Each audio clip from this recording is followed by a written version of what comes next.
देख रहे हैं मेट्रो दिनांक टीवी न्यूज। आइए देखते हैं आज की खास खबर। उद्धव ठाकरे ने कहा, लोकसभा चुनाव के पहले मैं अपने परिवार से मिलने आया हूं। लोकसभा चुनाव जीतने के लिए मैं चुनावी सभा से पूर्व अपने परिवार से मिलने आया हूं। आप लोग मेरा परिवार है। जैसा कि आप जानते हैं कि कोरोना काल में एक संकल्प मैंने लिया था, मेरा परिवार मेरी जिम्मेदारी, जिसे मैं कोरोना काल के संकट में जिम्मेदारी लिया था। मोदी जी कहते हैं कि मेरा देश मेरा परिवार, लेकिन जिम्मेदारी कौन लेगा? भाजपा द्वेष की राजनीति करती है। आने वाले समय में देशभक्त बनाम देशभक्त की राजनीति होने वाली है। गद्दारों को 50 खोखे दिए, सोचो मैं गया होता तो कितने खोखे मिलते। मैं क्यों नहीं गया? क्यों कि मेरी मुंबई लूटी जा रही है, मेरा महाराष्ट्र लूटा जा रहा है।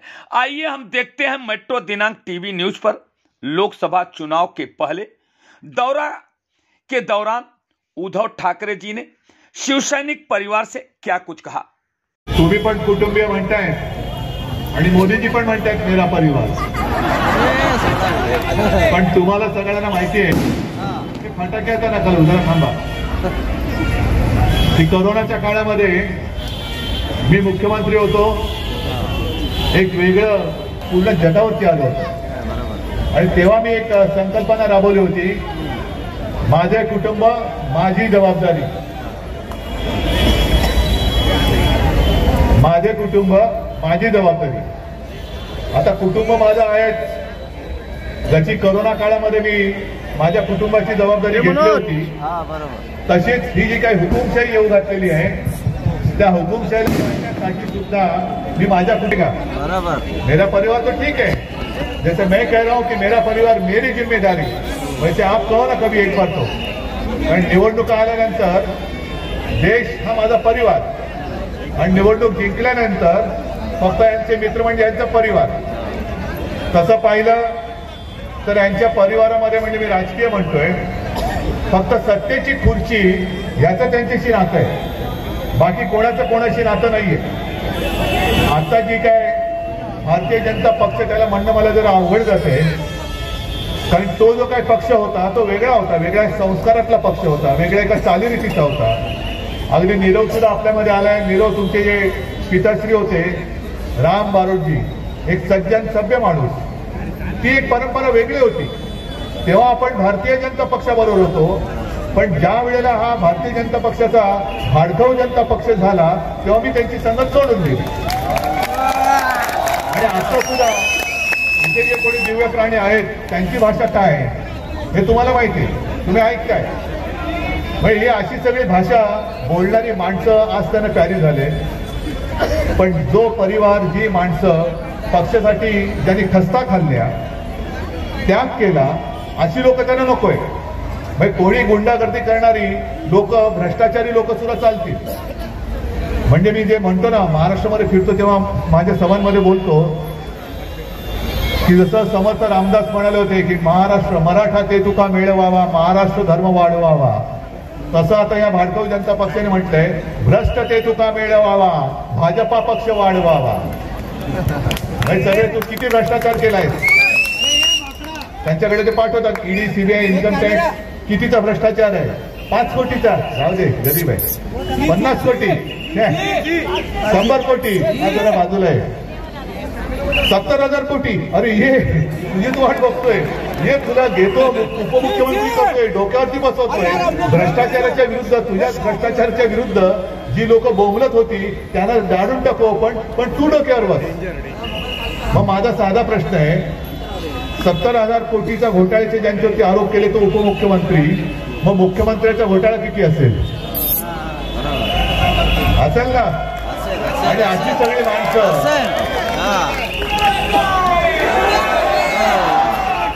त्यांना असं वाटतंय की सगळी लोक ही खोक्यामध्ये बंद होतील।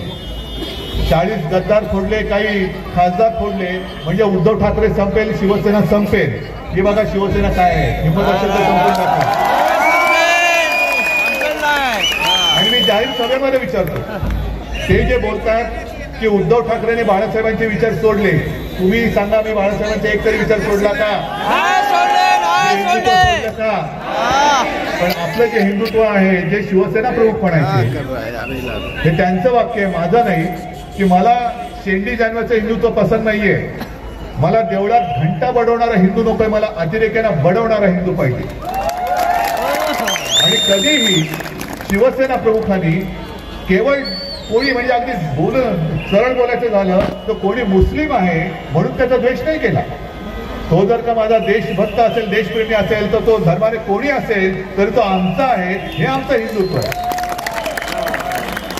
आणि म्हणून ते जे म्हणायचे की माझं हिंदुत्व हे राष्ट्रीयत्व आहे, आमचं हिंदुत्व हे राष्ट्राशी जोडलेलं आहे.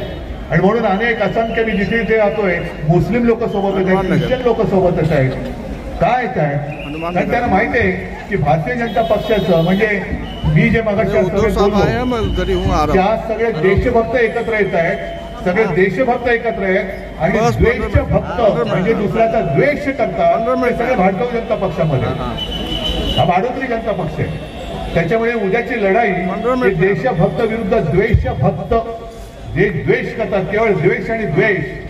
आणि मग मला खरोखर ती जी काही जुनी पिढी आहे, जसं नीरव आपल्यामध्ये आले, कारण त्यांना ही आत्ताची भाजपा पसंत नाहीये. त्यांच्या सुद्धा कुटुंबियाशी त्यांच्या सुद्धा म्हणजे एवढ्या निष्ठेने त्याचे वडील भाजपा वाढवण्यासाठी राबले, पण जो निष्ठेने राबला त्यांना वाऱ्यावर सोडून दिलं आणि नको ती लोक डोक्यावरती बसवली.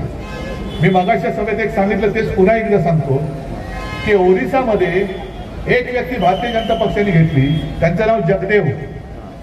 तुम्हाला ऐकलं, तुम्ही जगदेव नाव ऐकलंय? मग सांगतो तुम्हाला, ओरिसामध्ये नवीन पटनायक मुख्यमंत्री आहे, त्यांच्या पक्षात ते होते. पण नवीन पटनायकांनी 1-1.5 वर्षापूर्वी त्यांना पक्षातून हाकलून दिलं.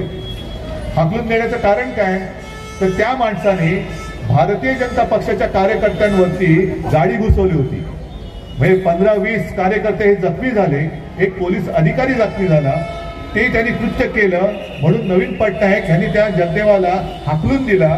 त्या जगदेवाला ज्यांनी भारतीय जनता पक्षाचे कार्यकर्ते चिरडले त्याला देखील भाजपाने घेतला आणि त्याला मला वाटतं तिकीट दिलं. ही भाजपाची संस्कृती, याला आपण हिंदुत्व मानायचं आणि त्यांच्या पालख्या व्हायच्या. आज सुद्धा जो मी चिडून उठलेलो आहे, यांच्या विरुद्ध उभा राहिलोय, का उभा राहिलोय? अरे गद्दाराला 50 खोके मिळत आहेत, मी गेलो असतो तर किती खोके मिळाले असते? का नाही मी गेलो? का गेलो नाही? कारण माझी मुंबई, माझी म्हणतो म्हणजे आपल्या सगळ्यांची मुंबई लुटली जाते, महाराष्ट्र लुटला जातोय. आहेत ना, इकडे सुद्धा अनेक गुजराती माता भगिनी बांधव आले असतील या मतदारसंघात आहे, त्यांचं आमचं कधी वैर आहे? आपल्या शाखेमध्ये येतात. अगदी नीरव तुम्ही सुद्धा आलात ना, कधीतरी तुम्ही माझ्या भेटीमध्ये मी कधी कोणाशी तरी